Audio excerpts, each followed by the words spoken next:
In this next section of the video, we're going to deal with what is by far the most important piece of the calculator skills that you need to master, and that is everything to do with function graphing. How to plot functions, how to find the right window, how to find intersections, roots, maxima, and minima. These are the most important skills. I really urge you to make sure that you know how to do these exercises really well, really quickly, without any help. The first exercise I want to take a look at is just to give us practice working with windows and setting the range over which we're going to plot our functions.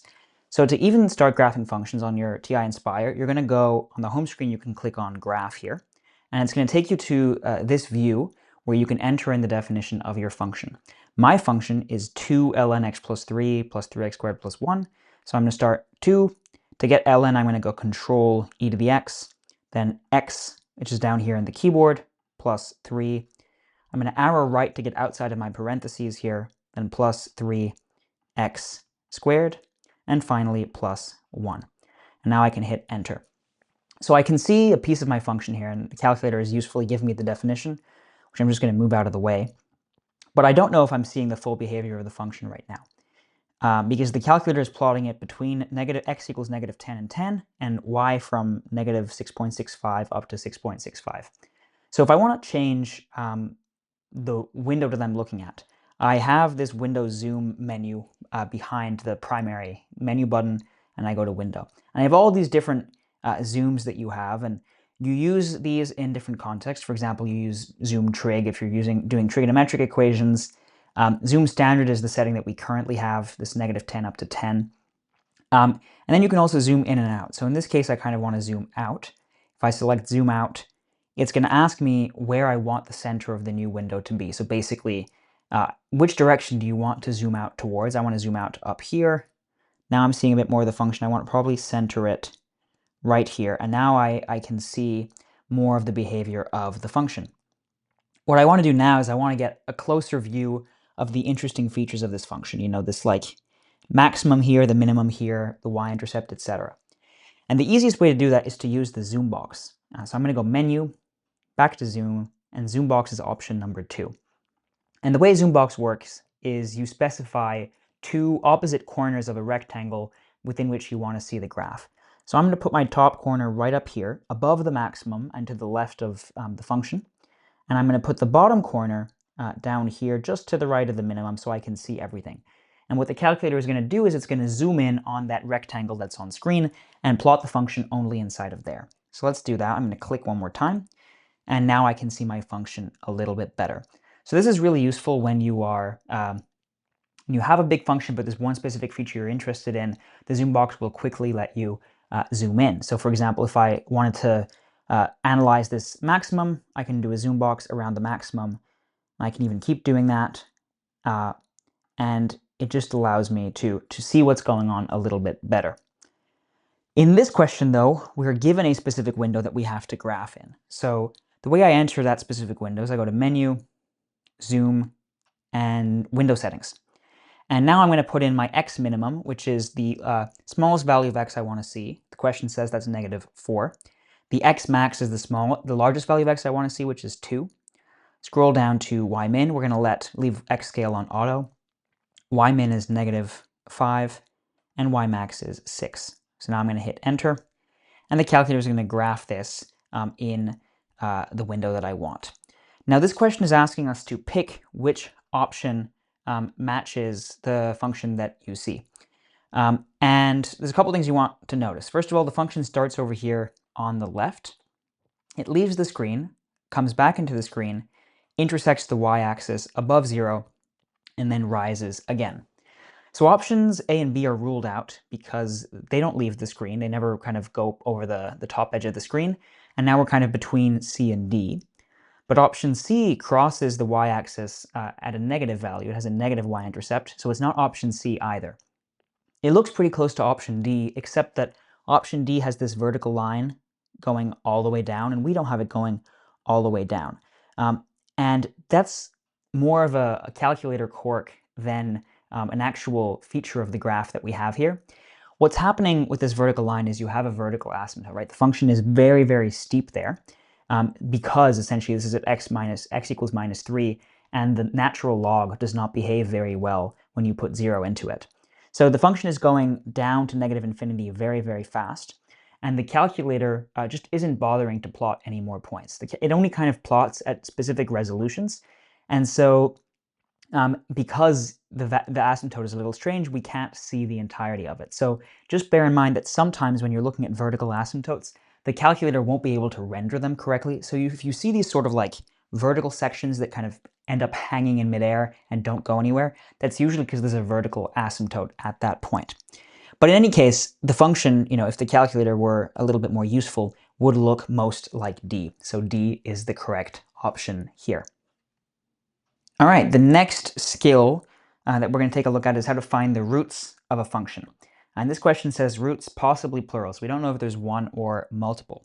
Now, you might know that your calculator, if it's on the newest operating system, has an nsolve feature where you can type in an equation and it will give you the solutions x.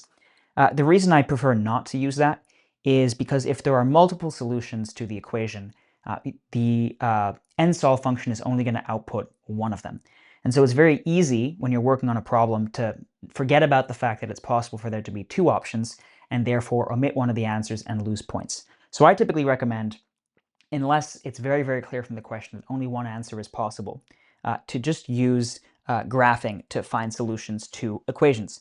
So let's see how I'm going to do that. I have this function here, 1.5x cubed minus the square root of 5 minus e to the x. So 1.5x cubed is just 1.5 and then x. Little power button is here, and then I'm going to put in x cubed. Then I'm going to subtract to enter a square root. It's right above this x squared key, so I'm going to go control x squared, and then 5 minus control, not control actually, just e to the x, and put in x here. Okay, so if I hit enter, this is the function that I see. And in fact, there is only one root as far as I can tell. I'm just going to check by zooming out. Let's zoom out, keep zooming out. Yeah, it really does look like there's only one root. So now let's zoom back in. I'm going to zoom in kind of around this root, get as close as I can. And here we are. So now I can see the root. To find exactly where it is, I'm going to use this analyze graph feature. So I go menu, analyze graph, and we're looking for a 0. So I'm going to click 0 here.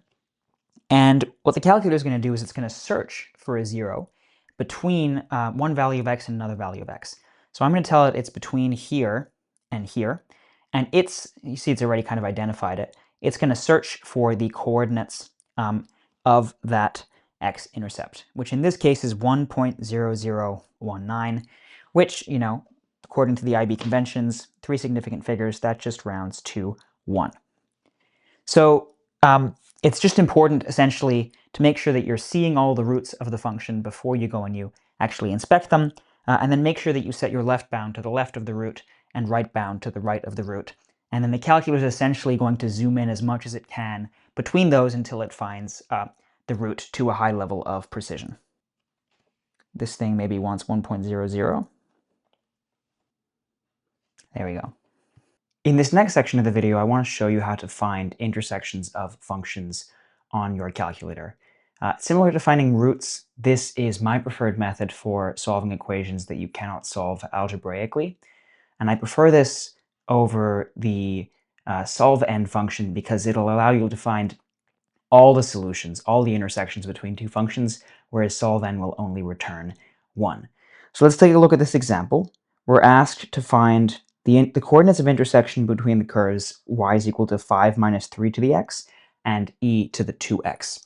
So what I'm going to do on my TI Nspire is I'm going to go to the calculator, to the graphing calculator by going Home, Graph, and I'm going to enter my two functions. So the first one is 5 minus 3.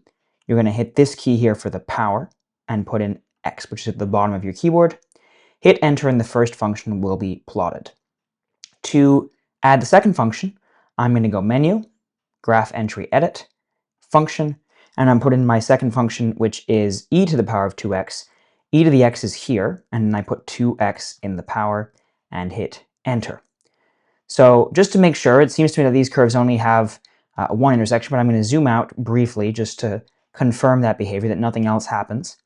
Yeah, so it looks like one function has a horizontal asymptote and then decreases, and the other does the same but then increases, and they only meet at the one point of intersection we see here. So let's zoom in on it. Zoom in. Let's get a little bit closer. All right, and now I'm just going to stop zooming by hitting escape, move over the functions so that we get a slightly clearer view of what's happening here. And to find the intersection, I'm going to hit Menu, Analyze Graph, and I'm going to hit option number 4 here for intersection. And just like we did for the roots, we're going to go set the left boundary for the search and the right boundary for the search, and hit enter, and the calculator will return the coordinates that we are looking for. So if I round these to 3 significant figures, I get 0.570 and 3.13. So that's as simple as that. I'm going to show you briefly, I'm going to pick functions that would have multiple intersections so that you can see how you can find them. So I'm just going to go back to my graph entry function. I'm going to use the up key to go back to F2, and I'm going to replace this function. So I'm going to delete it and replace it with simply x squared, just so you can see what this looks like. Now I'm going to zoom out so that we can see all the behavior. Zoom out here, and I see now 2 intersections. So now if I go to my menu, Analyze Graph and Intersection, and I put my left boundary here and my right boundary here, you'll notice the calculator is kind of flickering between showing me the left intersection and the right intersection. If I click right now, it's only going to show me this one. So when there are multiple intersections, you're going to have to search one at a time. So the calculator found this intersection already, but I need to repeat this so that it finds the second intersection. So I'm going to go search between here and here. There's only one intersection there, so I can guarantee the calculator is going to find it. And here are those coordinates. So the only tricky part here, once you've entered the functions, is setting your window correctly so that you're not missing any of the intersections. And the best way to do that is to zoom out until the behavior of the function becomes deterministic. So I could see, if I zoom all the way out here, that eventually one of my functions just has becomes horizontal and then drops to negative infinity, and the other is just a quadratic parabola, and so I know what that looks like. So I can be completely certain that the 2 roots I found here are the only ones. Once you've found your window, you have to find each intersection one at a time, and the calculator will spit out the coordinates. Make sure to round them to 3 significant figures unless specified otherwise in the question. The next skill I want to teach you is a shortcut for evaluating functions. And this is especially useful in questions where you have to reuse the same function multiple times and answer different questions about it. Basically, this question gives me a fairly complicated definition for f of x, and I want to find f of 1 times f of 2 times f of 3. And typing all of that out in terms of the definition of the function manually would be a little bit annoying. So instead what I'm going to do is I'm going to actually define the function on my calculator. I'm going to go f paren x, go outside my paren, and now I'm going to use this key, which is right above the templates key. So I'm going to go Control, Template, and this is 2 dots equal tells the calculator that I'm defining a function. Now I'm going to hit the templates key to insert a fraction. I'm going to go Control X squared to enter a square root, and then do 2 power key 3 x. I'm going to use right arrow just to leave the power, and I'm then going to subtract x, arrow down to go to the denominator, and 2 plus x. So that's my function defined. I can hit enter, and now what I can do is I can simply do f of 1. I can then multiply that by f of 2, and multiply that one more time by f of 3. I hit enter, and I get 7.83 if I round to 3 significant figures.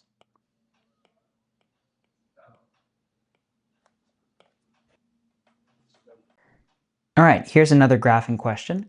We're given a function square root of e to the x to the power 4 minus x, and we're told it has either a maximum or a minimum, and we need to find its coordinates. We don't know whether we're looking for a max or a min, but we will figure it out in a sec. So to enter this function, I'm going to start with my square root. So I'm going to go Control, square root, and then I'm going to do e to the power of x by doing that, and then the power here is x power 4 minus x, and that is my function. So now I can hit enter, and here it is. Looks like I have a minimum. Let me just zoom in on that minimum first. I'm going to use my zoom box. We're going to go from here to here, and now I'm just going to move the function definition so we can see it a bit more clearly. Now to find a minimum, we're going to go to Menu, Analyze Graph, and Minimum. And maximum is going to work exactly the same way, except you're going to be looking for a maximum. So just make sure you select the right tool.